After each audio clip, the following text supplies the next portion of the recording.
అడుగుతున్నాడు కయ్యన్ని, నీ తమ్ముడేడని. మనల్ని అడగడా? ఇప్పుడు ఎవరి గురించి అడుగుతాడు మనల్ని చెప్పండి ఫస్ట్. ఎవరి గురించి అడుగుతాడు? మన ఇంట్లో వాళ్ళ గురించి అడగడా? ఫస్ట్ మన కుటుంబ సభ్యుల గురించి అడగడా చెప్పండి? అడుగుతాడు. మనం ఏం చెప్తాం మన కుటుంబ సభ్యుల గురించి? నిజంగా మన కుటుంబ సభ్యులతో మనం హ్యాపీగా ఉన్నామా? సంతోషంగా ఉన్నామా? ఎందుకు ఉండలేకపోతున్నావు? దేవుడి గురించిన మనసాక్షి బాగలేదు కాబట్టి మనుషుల గురించిన మనసాక్షి కూడా పాడైపోయింది. ఎందుకంటే దేవుడికి మంచి చెడ్డ తెలుసు కానీ చెడు చేయడు, మనిషికి మంచి చెడు తెలుసు కానీ చెడు మాత్రమే చేస్తాడు, చెడు ఎక్కువ చేస్తాడు. అందుకే సమస్యలన్నీ. అందుకని ఇప్పుడు చూడండి 21 యాకోబు పత్రిక 1:20-21 చదువుతున్నాను చూడండి. ఎందుకనగా నరుని కోపము దేవుని నీతిని నెరవేర్చదు, అందుచేత సమస్త కల్మషమును విర్రవీగుచున్న దుష్టత్వమును మాని అన్నాడు. మాని లోపల నాటబడి మీ ఆత్మలు రక్షించుటకు శక్తిగల వాక్యమును సాత్వికముతో అంగీకరించుడి. మీరు వినువారు మాత్రమే ఉండి మిమ్మల్ని మీరు మోసపుచ్చుకోకుండా వాక్య ప్రకారము ప్రవర్తించువారనే ఉండండి అన్నాడు. ఇందులో అర్థం కాని మ్యాటర్ ఏంటి? అర్థమైంది ఎంత? అర్థం కాని ఎంత అంటే, మొదట మనిషి కోపం దేవుని నీతిని నెరవేర్చరు, అందుచేత మొదట ఏం మానాలి? మనిషి కల్మషాన్ని మానాలి, వెర్రవీగుచున్న దుష్టత్వాన్ని. కల్మషం అనేది ఎక్కడ స్టార్ట్ అవుతుంది? ఇప్పుడు మనం చూస్తున్నాం కదా, ఎక్కడ బయట గురించి వదిలేద్దాం. మన ఇంట్లో మన కుటుంబ సభ్యుల మధ్యన కల్మషం ఉందా లేదా? ఇప్పుడు చర్చిలో కల్మషం ఉందా లేదా? చర్చిలో ఉన్న వాళ్ళందరూ యేసుప్రభుని విశ్వసించారు, నీతిమంతులు అయ్యారు, తర్వాత బాప్తిసం పొందారు, సంఘంలో చేర్చబడ్డారు, అందరూ ఒకే బలలో ప్రభు శరీరంలో రొట్టెలు పాలు పొందుతున్నారు, అందరూ ఒకే పాత్రలో ప్రభు రక్తంలో పాలు పంచుకుంటున్నారు. కానీ వీళ్ళ మధ్యన ఏముంది? కల్మషం లేదా? పాస్టర్ గారికి విశ్వాసులకి మధ్యన కల్మషం ఉందా లేదా? భార్యాభర్తల మధ్య కల్మషం ఉందా లేదా? ఇందాక ఫస్ట్నే చెప్పాను మీకు. ఏం లేదు, ఎక్కడ తిరిగి వచ్చిన మళ్ళీ అక్కడగా వస్తుంది. కల్మషము తోస్తున్నటువంటి మనస్సాక్షి ఎక్కడ తోస్తుంది? ఎక్కడ మన మనసు కల్మషం తోస్తుంది? ఏదైతే ఇది చెయ్యొచ్చా చేయకూడదా, ఇది మంచా చెడా, అంటే దీనివల్ల కీడు జరుగుతుంది అని అనుకున్నప్పుడు మన మనస్సాక్షి మార్పు చెందిపోతుంది. మేలు జరుగుతుంది అన్నప్పుడు మన మనస్సాక్షిలో మార్పు జరిగిపోద్ది. ఎదుటి వాళ్ళని బాధ పెట్టాలి, కక్ష తీర్చుకోవాలి, వాళ్ళ ఒక మాట అనేసి బుద్ధి చెప్పాలి, మాటకు మాట సమాధానం చెప్పాలనుకున్నప్పుడు మన మనస్సాక్షి మారిపోద్ది. అవునా? అదే వాళ్ళ వల్ల ఏదైనా కీడు జరుగుతుంది, వాళ్ళు చంపేస్తారేమో, వాళ్ళు మనల్ని బాధ పెడతారేమో అనుకున్నప్పుడు కూడా మన మనస్సాక్షి మారిపోతుంది. అంటే కల్మషం తోస్తుంది. భయము అంటే తప్పు లేదని, తప్పు ఉందని, కీడు ఉందని, కీడు లేదని, ఎదుటి వారిని బాధ పెడుతున్నానని, బాధ పెట్టట్లేదని విచక్షణను కూడా కోల్పోయి కేవలం అంటారు కదా, అహం, నేను మంచివాడిని, నేను ఏ కీడు చేయలేదు, నేను అబద్ధం ఆడలేదు, నాకు ఉద్దేశం ఇది కాదు అంటూ ఉంటారు. అవునా? అంటే ఎంతసేపునో భార్యను నమ్మించాలని భర్త ప్రయత్నం చేస్తాడు, భర్త నమ్మించాలని భార్య ప్రయత్నం చేస్తుంది, పిల్లలు నమ్మించాలని తల్లిదండ్రులు నమ్మించాలని పిల్లలు, స్నేహితుడిని నమ్మించాలని స్నేహితుడు అందరూ ఎవరో ఒకరిని తన విషయంలో నేను మంచివాడినే, నీకు ఏం కీడు చేయడానికి నా ఉద్దేశం కాదు, నేను మంచిదాన్నే, నిన్ను బాధ పెట్టడం నా ఉద్దేశం కాదు అని నమ్మించాలని ప్రయత్నం చేస్తున్నారు. అవునా కదా? ఆ మంచి చేసే ప్రయత్నంలో, ఆ నమ్మించే ప్రయత్నంలో కల్మషం బయలుదేరుతుంది. ఎక్కడ నన్ను తప్పుగా అనుకుంటారో అనే ఆలోచనలోంచి కల్మషం బయలుదేరుతుంది. దురాలోచన అన్నాం కదా, ఆలోచనలోంచే కల్మషం బయలుదేరుతాం. ఇది చాలా అర్థం చేసుకుంటే సులువే, కానీ మీరు ఆలోచించి మీ జీవితంలో అనుదినము మీ కుటుంబంలో, మీ కుటుంబ సభ్యుల మధ్య, సంఘములో జరిగే విషయాల్ని ఆలోచిస్తే మీకు కూడా అర్థమవుతుంది. దేవుడు అంటే మంచి చెడ్డలు ఎరిగిన వాడు, ఎప్పుడు చెడు చెయ్యడు, మంచి మాత్రమే చేస్తాడు. దేవుడు ఎప్పుడు మంచివాడు. దేవుడు మంచివాడే కాదా? అప్పుడప్పుడు చెడ్డోడు అవుతాడా? మనము దేవుడు లాంటి మంచివాళ్ళం కాదు. అప్పుడప్పుడు మనం చెడ్డవాళ్ళం అవుతాము, అప్పుడప్పుడు దురాలోచనలు చేస్తాము, అప్పుడప్పుడు మన మనసులో కల్మషం బయలుదేరుతుంది. ఒకటి భయంతో కావచ్చు, ఇంకొకటి దుష్టత్వంతో కావచ్చు. దుష్టత్వం అంటే ఏంటి అనుకుంటున్నారు? నేను చెప్తే నువ్వు వినవా, నన్ను ఎదిరిస్తావా, నువ్వెంత, నీ బ్రతుకెంత, నేను మొగుణ్ణి అని ఏమే మరి అలా అన్నప్పుడు నేను ఆడదాన్ని అనొచ్చు కదా. ఎలా అంటారు? ఏడుతాను ఆడదాన్ని అలాగ కొడతావా అంటే, ఇప్పుడు ఆడంటే వీళ్ళ అర్థం ఏంటి? మగోడు అంటే వీళ్ళ అర్థం ఏంటి? మగోడు అనే ఇతనికి ఏ మనస్సాక్షి ఉంది? మగోడిని నేను ఏం చెప్తే అదే రైటు, నేను ఏం చేస్తే అదే మంచి, నేను ఏం చేస్తే అదే నీతి. అంటే అక్రమ సంబంధం పెట్టుకున్న నీతేనా చెప్పండి? తాగొచ్చిన నీతేనా? భార్యను నిర్దాక్షిణంగా కొట్టిన నీతేనా మగోడు చెప్పండి? ఆ మగాడికి మగాణ్ణు అనేటప్పుడు అతనిలో ఏముంది? దుష్టత్వం బయలుదేరింది. అంటే అతను మనిషిగా కాదు, ఒక మృగంలాగా ఉన్నాడు. మృగం కూడా సిగ్గుపడుతుంది. ఎందుకంటే మృగం ఎప్పుడు కూడా తన లక్షణానికి, అంటే జంతువు ఎప్పుడైనా తన ప్రవృత్తికి తన లక్షణానికి వ్యతిరేకంగా ఉంటుందా? ఉండదు. ఏ పక్షికి ఆ పక్షి యొక్క ప్రవృత్తి ఉంటుంది. ఏ జంతువుకి, ఏ మృగానికి ఉండేటువంటి లక్షణం మృగానికి ఉంటుంది. కానీ మృగంలాగా కాదు, మనిషిలాగా కాదు, వికృత రూపాలన్నీ, పైత్యాలన్నీ మనిషికే ఉంటాయి. కారణం వీడి ఆలోచన, వీడి గురించి వీడికి మనస్సాక్షి, దేవుడి గురించినటువంటి మనస్సాక్షి. అసలు నేను భూమి మీదకి అసలు నన్ను పుట్టించింది ఎవరికన్నా ఒక తాగుబోతోడికి ఎలా మాట్లాడతాడు? తాగిసి వచ్చి చెప్పు ఏం కావాలి చెప్పు, నీకు ఏం కావాలి తెల్లారిదప్పటికి అంటాడు. అంతేనా? ఏం పీకుతాడాడు? ఒక గడ్డి పరక పీకలేడాడు. ఏం కావాలి చెప్పు నీకు అంటాడు. అంతే. ఏమైనా చేయగలడా? వాళ్ళు తాగి అలా యాక్ట్ చేస్తున్నారు. తాగకుండా కూడా ఎంతోమంది యాక్ట్ చేస్తున్నారు. ఇప్పుడు క్రైస్తవ సంఘాల్లోకి చూస్తే కొన్ని సంఘాల్లో పాస్టర్లు, పెద్ద మనుషులు ఉంటారు కదా, పెద్దలు ఉంటారు కదా, వాళ్ళు వచ్చి ఇక్కడ ఇలా కూర్చుంటారు. ఇలాగా పెద్దలు ఇలా కూర్చుంటారు అనుకోండి. సంఘ పెద్ద మాట్లాడుతున్నాడు అనుకో, వీడి సంగతే వాళ్ళ ఆవిడకి చెప్తుంది, వీడికి అటు మాట్లాడుతున్నాడు, ఏదో వాక్యం చెప్తూ ఉంటాడు. అలా ఉండకూడదు ప్రియులారా, ఎలా ఉండకూడదు అని చెప్తూ ఉంటాడు. చెప్తూ ఉంటే అప్పుడు పక్కవాడు ఏమనుకుంటాడంటే కల్మషం లోపల. వీడు ఇక్కడ స్టేజ్ మీద చెప్తాడు, వాళ్ళ ఇంటి దగ్గర వాళ్ళ ఆవిడ కూర్చోమంటే కూర్చుంటాడు, నుంచోమంటే అంటాడు. అవునా కదా? ఇప్పుడు ఆయన కూర్చున్న తర్వాత ఈయన లేస్తాడు. ఈయన తెలిసి ఈయనకి ఏదో మనస్పర్ధలు ఉంటాయి, కల్మషం ఉంటుంది, దుష్టత్వం ఉంటుంది.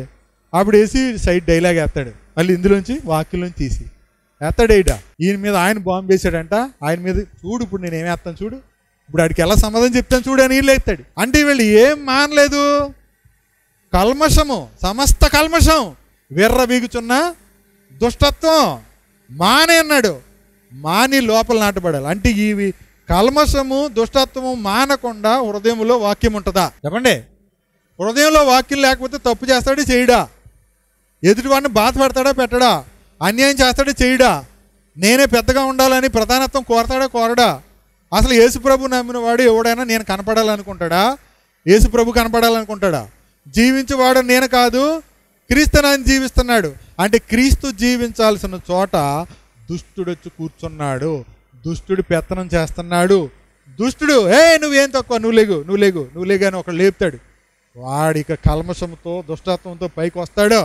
మాస్టర్ గారు చెప్పారు, సరే చూద్దాము, అది కాదు నేను అభిప్రాయం చెప్తున్నాను వినండి, చెప్పినట్టు ఇంటే ఈ ప్రకారంగా ఇంటే ఉంటాడు, లేకపోతే ఈ పాస్టర్ గారిని ట్రాన్స్ఫర్ చేయించేద్దాం, ఈ పాస్టర్ గారు ఈయన మనకొద్దు, ఈయన అలా చెప్తున్నాడు ఇలా చెప్తున్నాడు అని అంటారు. దానికి ఇంకో 2 మంది తయారవుతారు, ఇంకొంతమంది తయారవుతారు. లేదంటే కల్మషం ఎట్లా వస్తుంది చూడండి. ఇతను ఎంతసేపు ఇతను మన కులం కాదు, మన కులమోళ్ళు అందరినీ ఇతను టార్గెట్ చేస్తున్నాడు అని చెప్పేసి ఇప్పుడు ఏం చేస్తారు, మన కులమోళ్ళు అందరూ, మన ఇంటి పెరటోళ్ళు అందరూ మనం ఏం చేద్దాం, మా ఇంటి దగ్గర వచ్చే వారి నుంచి ప్రార్థన జరుగుతుంది, మీరు అందరూ వచ్చేయండి. ఆయన కుల సంఘం, ఇంటి పెరట సంఘం, ఇంకేదో సంఘం, ఏదో సంఘం, కొత్తగా సంఘం స్టార్ట్ అవుతుంది. వచ్చిన తర్వాత ఇప్పుడు ఇతనికి ఏమీ గ్రహింపు లేదు, వాళ్ళకి ఏమీ లేదు. అతని మీద కోపంతో, దుష్టత్వంతో వీళ్ళు బ్రాంచ్ పెట్టేశారు. ఇక ఏంటో భజన చేసుకుంటూ ఉంటారు, పాటలు పాడుకుంటూ ఉంటారు.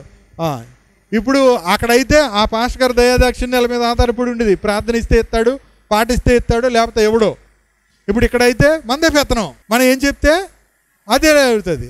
అంటే ఒక 10 మంది మీద పెత్తనం చేయడానికి మనిషి రాకులాడుతూ కల్మషంతో, దుష్టత్వంతో, దేవుడి పేరు చెప్పి, ప్రార్థన పేరు చెప్పి, సంఘం పేరు చెప్పి ఇలా ముక్కలు అయిపోయి చివరికి కుట్రలు, కుతంత్రాలు, మోసాలు, దోపిడీలు, దౌర్జన్యాలు అండి, సకలమైనటువంటి దుర్నీతి వచ్చేసింది లోకం, సంఘంలోకి వచ్చేసింది. ఇప్పుడు ఒరిజినల్ క్రిస్టియానిటీ ప్రపంచానికి తెలుసా, లోకానికి తెలుసా? ఎందుకు తెలియలేదు?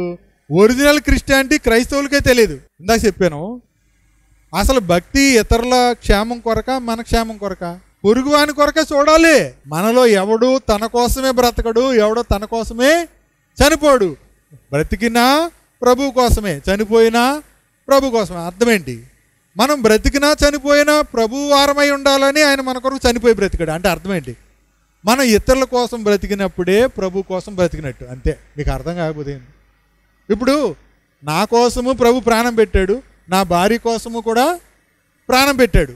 ఇప్పుడు నేను దేవుని కోసం బ్రతకడం అంటే అర్థం ఏంటి? నా భార్య నేను బాధపెట్టకుండా నేను ప్రేమిస్తూ ఆమెను సంతోషపరిస్తే అప్పుడు నేను ప్రభు కోసం బ్రతికినట్టు. అంతేనా కాదా? ఇదే వాక్యాలు అన్నమాట. ఆ వాక్య భాగాలు ఇందాక ఆల్రెడీ చదివాము. ఒకసారి రోమపత్రిక 14వ అధ్యాయం చదివాం కదా. ఇక్కడ ఎంచుచున్నాడు అని అన్నాడు మీకు 14వ అధ్యాయం 5వ వచనంలో. అంటే ఒక దినము గూర్చి, ఒకడు ఒక దినము కంటే మరి ఒక దినము మంచిదని ఎంచుచున్నాడు. అంటే ఈరోజు కంటే మరి ఇంకో రోజు మంచిదని ఆడి మనస్సాక్షి చెప్తుంది, అది నమ్ముతున్నాడు. తర్వాత ప్రతివాడు తన మట్టుకు తానే ప్రతిదినము సమానంగా ఎంచుచున్నాడు. అంటే వాడికి ఏ మనస్సాక్షి ఉంది? ప్రతిరోజు మంచిదే, దేవుడు సృష్టించినది ప్రతిదీ మంచిదే. ఒక దినం కంటే ఒకడు మంచిది అనుకుంటున్నాడు, లేకపోతే ఒక దినం చెడ్డదనుకుంటున్నాడు. అంటే ఇప్పుడు ఎక్కడుంది తేడా? దినంలో ఉందా, అతని మనసులో ఉందా? అది మనస్సాక్షి అంటే. ఇక్కడ ప్రతీదీ అంతే. ఇప్పుడు మనం పెళ్లి చేసుకున్న తర్వాత నా భార్య కంటే ఆయన భార్య మంచిది అనుకుంటాం, అవునా కదా? ఇప్పుడు అదే వ్యక్తిని పెళ్లి చేసామనుకోండి, ఈడికంటే ఆడే మంచోడు అంటది. సరిగ్గానాలా? ఇప్పుడు ఎవరికి నచ్చరండి, దూరంగా ఉన్నని చెప్పే దూరపు కొండలు ఉనిపంటారు కదా. ఇప్పుడు సరే మీరు ఎప్పుడైనా ఇక్కడ ఇలా ఉదాహరణకు చెప్తాను చెప్పమా అర్థం కావడానికి. సరే ఇప్పుడు నీ భార్య, నా భార్య కంటే ఆమె చాలా మంచిగా ఉంటుంది, తన భర్తకి లోబడి ఉంటుంది అని చెప్పి అన్నారనుకోండి. అలా అని చెప్పేసి ఎలా చేసి నీ భర్త కంటే ఆయన అంటే భలే మంచోడు అని చెప్పండి. ఇప్పుడు అలా అని చెప్పేసి నిజంగానే వాళ్ళిద్దరిని జత చేసాం అనుకో, అప్పుడు కానీ వాళ్ళకి తెలియదు దీనికంటే ఆయన మంచిదని, దీనికంటే ఆవిడే మంచిదని అంటారు. అంటే నిజం చెప్తున్నాను, ఎవరు మంచివాళ్ళు కాదు, ఎవరు చెడ్డవాళ్ళు కూడా కాదు. ఇప్పుడు చెప్తున్నాను, ఆదామవ్వలు దేవుడిలో మంచి చెడ్డలు ఎరిగిన వాడు, మనలో కూడా ఎక్కడున్నాయి మంచి చెడ్డలు? ఎక్కడున్నాయి? మనలో లేవా మంచి చెడ్డలు? మనం ఎరగలేదా? గమనించండి, మంచి చెడు అనేవి రెండు మనిషిలో ఉన్నాయా లేవా? అంటే ఇప్పుడు ఒక మాట, నేను దేవుడికి మనిషికి ఉన్న తేడా అది ఒక్కటే మీరు అర్థం చేసుకో. దేవుడిలో చెడు లేదు, కానీ చెడు అంటే ఏంటో దేవుడికి తెలుసు. కానీ మనిషిలో చెడు ఉంది. ఈ మంచి చెడు రెండు దేవుడు చెప్తున్నాడు మనిషికి. ఆ సాక్ష్యం మనిషిలోనే ఉంది. అది దేవుడి గురించిన మంచి మనస్సాక్షి అయితే అందరికీ మంచి చేస్తాడు. దేవుడి గురించిన మంచి సాక్ష్యం లేదు, మంచి మనస్సాక్షి లేదు. అంటే ప్రభు మన కొరకు ప్రాణం పెట్టాడు అనే మనస్సాక్షి లేదు. ప్రభు నా పాపం కొరకు రక్తం చిందించాడు, నా పాపాలనే రక్తంలో కడిగివేయబడ్డాయనే మనస్సాక్షి లేనప్పుడు, నా వ్యసనాలు, నా కష్టాలు, నా నిందలు అన్నీ ప్రభు సిలువలో భరించాడు అనే మనస్సాక్షి లేనప్పుడు మనము ఇంకా ఏదో సాధించాలి, ఇంకెక్కడో పొందుకోవాలి, ఎదురు వ్యక్తి నుంచి ఏదో కోరుకొని అది దొరకలేనప్పుడు మనం చింతిస్తాం. అప్పుడు దేవుని నీతిని విడిచిపెట్టి మన స్వనీతిని అందులోకి ప్రవేశపెడతాం. ఇతరుల కంటే నేనే మంచివాడిని అని నిరూపించుకోవడానికి కోసం మనం వాదమాడతాం, యుద్ధం చేస్తాం, కోప్పడతాం. కానీ సాధించేది ఏమైనా ఉందా? ఏమి లేదు. ఫైనల్గా బాధ తప్ప, చింత తప్ప ఏమి సాధించేది ఏమీ లేదు. ఇప్పుడు దేవుడు ఉన్నాడా అని అంటే మీరు సడన్గా ప్రార్థనకి వెళ్ళే వాళ్ళందరూ ఉన్నారని చెప్తాడు. నాస్తికుడు ఏమని ప్రశ్నిస్తాడంటే, ఉన్నాడని నువ్వు ఎలా చెప్తావు అంటాడు. అంతే. నువ్వు ఎలా నిరూపిస్తావు అంటాడు. చెప్పండి, మీరు ఎలా నిరూపిస్తారు ఉన్నాడని?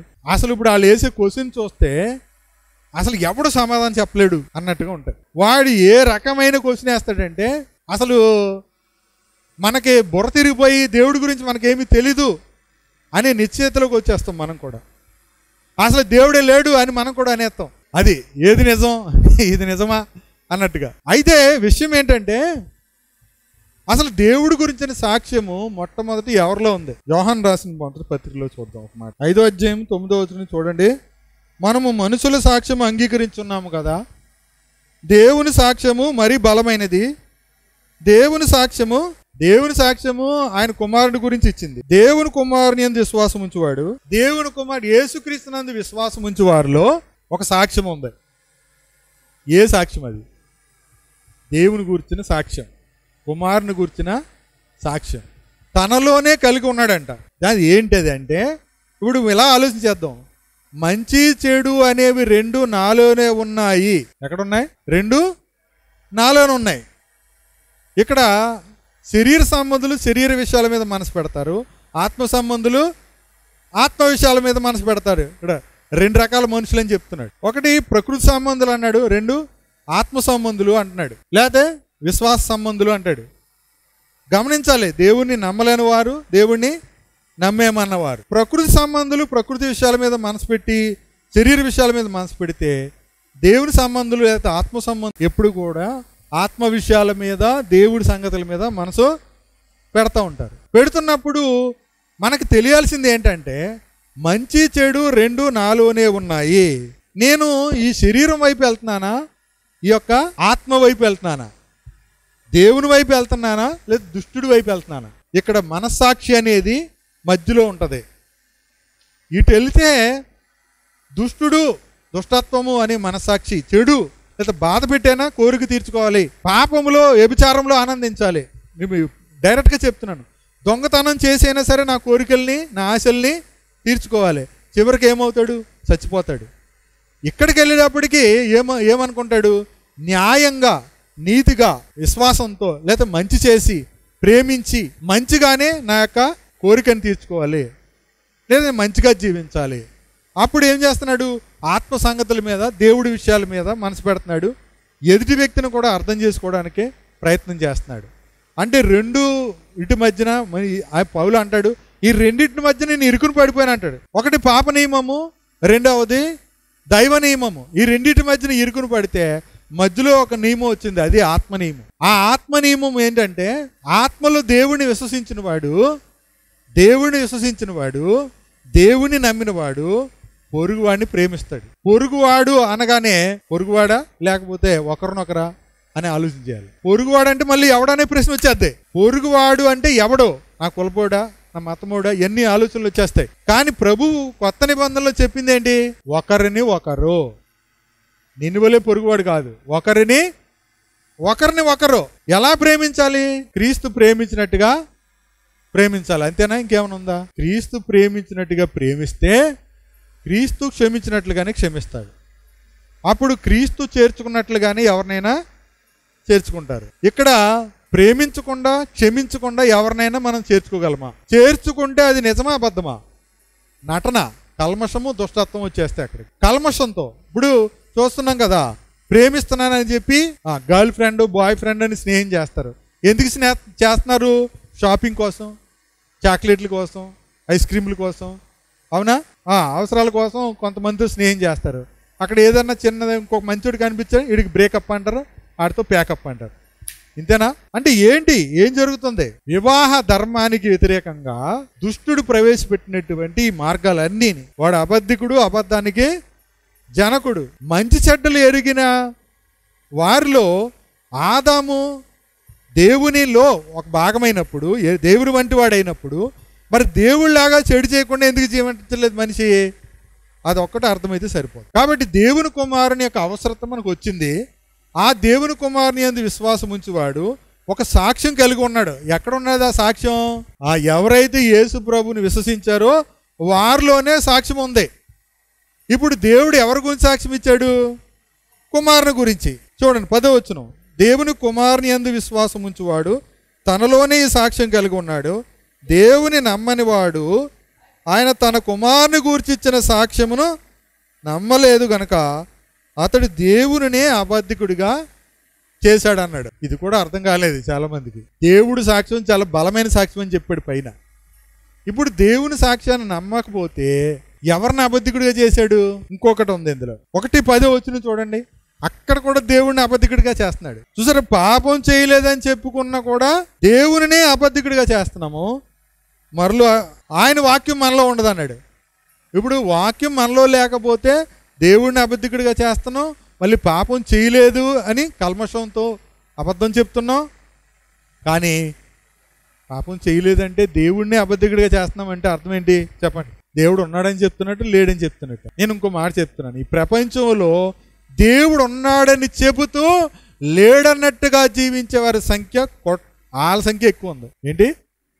దేవుడు ఉన్నాడా అంటే ఉన్నాడంటారు. దేవుడు ఉన్నాడని నమ్మితే ఎదుటి వ్యక్తికి కీడు చేయకుండా ఉండాలి. ఇదే కోడ్. ఇంకా మొత్తం మెసేజ్ అంతట్లో సారం చెప్తున్నాను వినండి. అసలు ఎవరైనా దేవుడిని నమ్మితే ఆ దేవుడిని నమ్మిన ఏ వ్యక్తికి కీడు చేయకూడదు. పాపము ఎరగనని చెప్పాడు, అప్పుడు అతనిలో ఏం లేదన్నాడు. 8వ వాక్యం చూడండి. మనము పాపము లేని వారమని చెప్పుకున్న ఎడల, అంటే ఇప్పుడు ఎదుటి వాడిని మోసగిస్తున్నాడా, తాను మోసగుచ్చుకుంటున్నాడా? అందుకనే ఇప్పుడు నాలో పాపం లేదు అని చెప్పుకున్న మోసం చేస్తున్నాడు. నేను పాపం చేయలేదని చెప్పినప్పుడు దేవుడిని అబద్ధికుడిగా చేస్తున్నాడు. దేవుడిని అబద్ధికుడిగా చేస్తున్నాడంటే అసలు దేవుడినే అబద్ధికుడు అంటున్నాడు. దేవుడు అసలు ఎవరి గురించి సాక్ష్యం చెప్తున్నాడు? కుమారుని గురించి. కుమారుడు అంటే ఎవరు? జీవం. కుమారుడు అంటే ఎవరు? జీవం. కుమారుడు అంటే మార్గం. కుమారుడు అంటే సత్యం. కుమారుడు అంటే ఆయన వాక్యం, ఆయన శక్తి, ఆయన జ్ఞానం, ఆయన జీవం, అన్నీ ఆయనే. కుమారుడు అంటే తన సాక్ష్యాన్ని కుమారుని ద్వారా బయలుపరిచాడు. అంతేనా? తన ఉనికిని కుమారుని ద్వారా తెలియపరిచాడు. ఇప్పుడు కుమారుడు ఎవరి గురించి చెప్తున్నాడు? తండ్రి గురించి చెప్తున్నాడు. కుమారుడు ఎవరిని ప్రత్యక్షపరుస్తున్నాడు? తండ్రిని ప్రత్యక్షపరుస్తున్నాడు. దేవుడు ఉన్నాడని చెప్తున్నాడా, లేడని చెప్తున్నాడా? ఇప్పుడు కుమారుని అందు విశ్వాసం ఉంచేవాడు దేవుని సాక్ష్యాన్ని నమ్ముతున్నాడు. అప్పుడు దేవుడు ఉన్నాడు అన్నవాడు మనుషుల్ని ప్రేమించాలి కదా. అందుకని ప్రేమ లేనివాడు దేవుడిని ఎరగడని చెప్పేశాడు. ఈ కాన్షియస్నెస్, ఈ మనస్సాక్షి మనుషులకి రానంతసేపు తప్పు చేస్తూనే ఉంటారు, ఎదుటి వాళ్ళని బాధ పెడుతూనే ఉంటారు, ఎదుటి వాళ్ళని బాధ పెట్టి ఆనందిస్తూనే ఉంటారు. వీళ్ళు దేవుడిని ఎరగరు, వీడికి దేవుడితో ఎటువంటి సంబంధమో లేదు. ఇక యోహాను యొక్క పత్రికల యొక్క సారమంతా కూడా అదే. పౌలు పత్రికల సారమంతా అదే. పౌలు పత్రికలు మనిషిని గురించిన సాక్ష్యం, మనస్సాక్షి మనిషిని గురించి సాక్ష్యం ఇస్తాయి. మనిషి ఎలా జీవించాలి, ఎలా బ్రతకాలని సాక్ష్యం ఇస్తాయి. యోహాను పత్రికలు దేవుని గురించిన మనస్సాక్షిని ఇస్తాయి. ఇంతే. మీకు ఇంకా చాటుకట్లు అర్థం చేసుకోవాలంటే యోహాను పత్రికలు దేవుని గురించిన మనస్సాక్షిని మనకి ఇస్తాయి. పౌలు పత్రికలు మనిషిని గురించిన మనస్సాక్షిని ఇస్తాయి. అంటే దేవుని నీతి అంటే ఏంటి, దేవునితో ఎలా సహవాసం చేస్తాం, మనిషి ఎప్పుడు పాపం చేయకుండా జీవిస్తాడు, ఎప్పుడు పొరుగువానికి కీడు చేయకుండా ఉంటాడు, ఎప్పుడు కుటుంబ సభ్యుల్ని బాధ పెట్టకుండా ఉంటాడు, ఎప్పుడు తల్లిదండ్రుల మాట బిడ్డ వింటాడు, ఎప్పుడు భార్య భర్తకు లోబడుతుంది, ఎప్పుడు భార్య భర్తని ప్రేమిస్తాడు. ఇలాంటివన్నీ కూడా మనకు పౌలు పత్రికల్లో ఉంటాయి. అదే సందర్భంలో యోహాను పత్రికల్లో దైవత్వము, ఆయన లక్షణాలు ఇవన్నీ చెబుతూ ఒక్క మాటలో ఏం చెప్పాడంటే దేవుడు ప్రేమ అయి ఉన్నాడు అని చెప్పేశాడు. అంటే దైవ స్వరూపం ప్రేమ అందరిలో ఉందా, కొందరిలో ఉందా? రాక్షసుల్లో కూడా ఉంటుంది, ఉందా లేదా? నరహంతకుల్లో కూడా ఉంటుంది, వ్యభిచారులో కూడా ఉంటుంది. ఉంటుందా ఉండదా? ప్రేమ అనేది ఎవరో ఒకరి మీద ఉంటుందా ఉండదా? ఎవరో ఒకరి మీద ఉంటుంది. ప్రతి మనిషికి ఒక వీక్నెస్ ఉంటుంది, ఒక బలహీనత ఉంటుంది. ఎవరో ఒకరిని ప్రేమిస్తాడు, వాళ్ళ కోసమే బ్రతుకుతాడు, వాళ్ళ కోసమే పనిచేస్తాడు. లేదా ఉండే దొంగోడికి కూడా ఇంకో దొంగోడు ఉండాలి తోడు. ఒక్కడే ఒంటరిగా దొంగతనం చేసి, ఒంటరిగా తినేసి, ఒంటరిగా తాగేసి, ఒంటరిగా బతికేస్తాడా? ఒంటరిగా దొంగతనం చేస్తాడా? చెప్పండి, ఆలోచించేయండి, మీకు అర్థమవుతుంది. అంటే దొంగోడికి కూడా ఇంకో దొంగోడు సాయం అవసరం, మంచోడికి కూడా మంచోడు సాయం అవసరం. అంటే ఎవడో తన కోసమే బ్రతకట్లేదు, ఎవడో తన కోసమే చనిపోవట్లేదు. బ్రతికినా కొంతమంది మనుషుల కోసం చచ్చిపోతున్నారు. కానీ విశ్వాసికిని అవిశ్వాసికి ఉన్న తేడా ఏంటంటే విశ్వాసి బ్రతికినా దేవుని కోసం బ్రతుకుతున్నాడు, చనిపోయినా ప్రభు కోసం చనిపోతున్నాడు.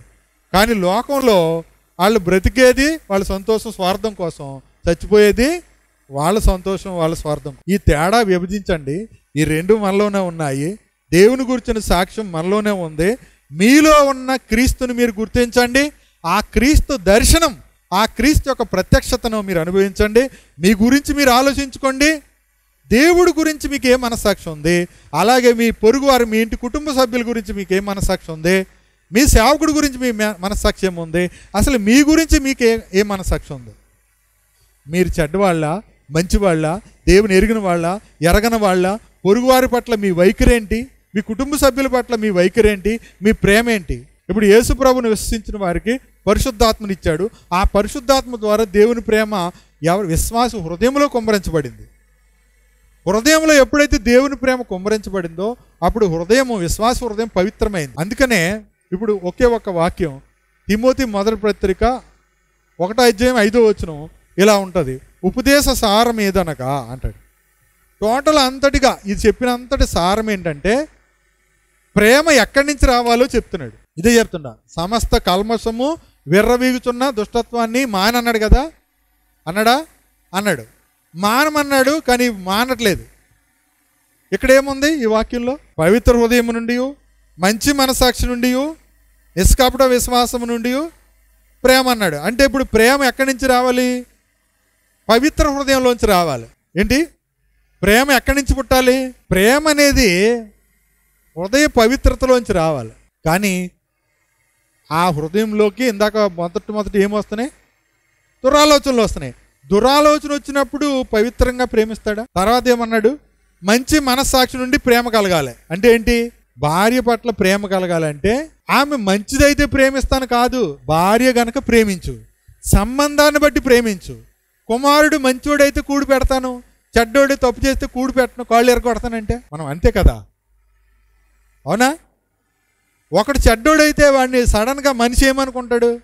వాడు చచ్చిపోవాలి, వాడిని చంపేస్తే వదిలిపోద్ది అనుకుంటారు, అవునా? అంతే కదా. వాడిని చంపేస్తారు కానీ ఆ చెడుతనాన్ని చంపగలరా? అది అర్థం చేసుకోండి. ఇప్పుడు మనిషిలో ఉన్న ఆ దుష్టత్వాన్ని, ఆ కల్మషాన్ని చంపాలి తప్ప, తీసేయాలి తప్ప ఆ మనిషిని చంపకూడదు, ఆ మనిషిని బాధ పెట్టకూడదు. అందుకనే మనుషుల్ని ప్రేమించండి, మనిషిలో ఉన్న ఆ పాపాన్ని ద్వేషించండి. పాపిని ప్రేమించండి, పాపాన్ని ఏం చేయాలి? ద్వేషించండి. సారం అదే. కాబట్టి మంచి మనసాక్షి లేనప్పుడు ప్రేమ అసలు రాదు. అందుకని దేవుడి గురించి మంచి మనసాక్షి ఉంటే దేవుడు ఎలా ప్రేమిస్తున్నాడో అలాగే మనుషుల్ని ప్రేమిస్తాం, మన కుటుంబ సభ్యుల్ని ప్రేమిస్తాం. అందుకనే బైబిల్ ఏం చెప్తుందంటే మనుషుల్ని నమ్మమని చెప్పట్లా. మనిషిని నమ్మితే మోసపోతారు. మనుషుల్ని ప్రేమించాలి, దేవుణ్ణి నమ్మాలి. ఏ మానవుడు నమ్మదగిన వాడు? ఎందుకో ఒక కారణం చెప్పండి నాకు, మీకు అర్థమైందని నేను ఒప్పుకుంటాను. శరీరంలో ఉన్నాడు. ఎక్కడున్నాడు? పాప శరీరంలో ఉన్నందుకు. ఎందుకు? ఈ శరీరం ఎదుటివాడిని కంటే ముందు ఎవరిని మోసం చేస్తుంది? మనలో పాపం చేయలేదని చెప్పుకుంటే, మనలో పాపం లేదు అంటే నా శరీరంలో పాపం లేదు, నేను ఏ పాపం ఎరగను అన్నా అనుకోండి, అప్పుడు మనల్ని మనమే మోసపుచ్చుకుంటున్నాం లేదా? అందుకని ఎదుటి వ్యక్తిని మోసం చేసే ముందు ఎవరిని మోసం చేస్తున్నాడు? మనిషి. అందుకే వాక్యం వినివారు మాత్రమే ఉంటే మిమ్మల్ని మీరు మోసం చేసుకుంటారు. వాక్య ప్రకారం ప్రవర్తించండి అంటే అర్థం ఏంటి? వాక్యాన్ని బట్టి, విశ్వాసాన్ని బట్టి ప్రేమించండి. నిష్కపటమైన విశ్వాసము నుండి కలిగే ప్రేమే వాస్తవం, నిజమైన ప్రేమ. అంటే ప్రేమించడానికి డబ్బు కారణం కాదు, ప్రేమించడానికి సుఖాలు భోగాలు కారణం కాకూడదు. ప్రేమించడానికి కారణం సంబంధమే. భార్య గనక ప్రేమించు, భర్త గనక ప్రేమించు లోబడు, తల్లిదండ్రులు గనక ప్రేమించు లోబడు, పిల్లలు కనుక ప్రేమించు, అత్తగారు కనుక ప్రేమించు, కోడలు కనుక ప్రేమించు, మనుషులు కనుక మనుషుల్ని ప్రేమించండి. మనిషిని ప్రేమిస్తేనే దేవుణ్ణి ప్రేమించింది, దేవుణ్ణి నమ్మినట్టు. దేవుణ్ణి నమ్మటం అంటే దేవుణ్ణి ప్రేమించడం అని అర్థం. దేవుణ్ణి ప్రేమించేవాడు మనుషులను కూడా ఏం చేయాలి? ప్రేమించాలి. ఈ ఆజ్ఞ వచ్చేసింది వెంటనే. దేవుణ్ణి నమ్మినవాడు మనుషులు ఏం చేయాలి? ప్రేమించాలని ఆజ్ఞలకు వచ్చేసాడు. కాబట్టి నేను దేవుణ్ణి నమ్ముకుంటాను, నాకు మనుషులతో సంబంధం లేదంటే వాడు పచ్చి అబద్ధికుడు అని అర్థం చేసుకోవాలి. అందుకనే దేవుడి పేరుతో జరిగే మోసంలో దేవుడి గురించి చెప్పకుండా కథలు చెప్తున్నారు, ఆదాయం వచ్చే విషయాలు చెప్తున్నారు, దేవుడి పేరు అడ్డం పెట్టుకుని భోగాలు అనిపించాలని ప్రయత్నం చేస్తున్నారు. అందుకే ఇన్ని దారుణాలు జరుగుతున్నాయి. ఇందులో ఎవరికి పక్షపాతం లేకుండా ఉన్న విషయాలన్నీ కూడా మీ ముందట పరచడం జరిగింది. కాబట్టి దేవుడు మీలో ఉంచిన సాక్ష్యం, మనలో ఉంచిన సాక్ష్యం ఏంటంటే కుమారుని గురించి ఇచ్చింది అన్నాడు.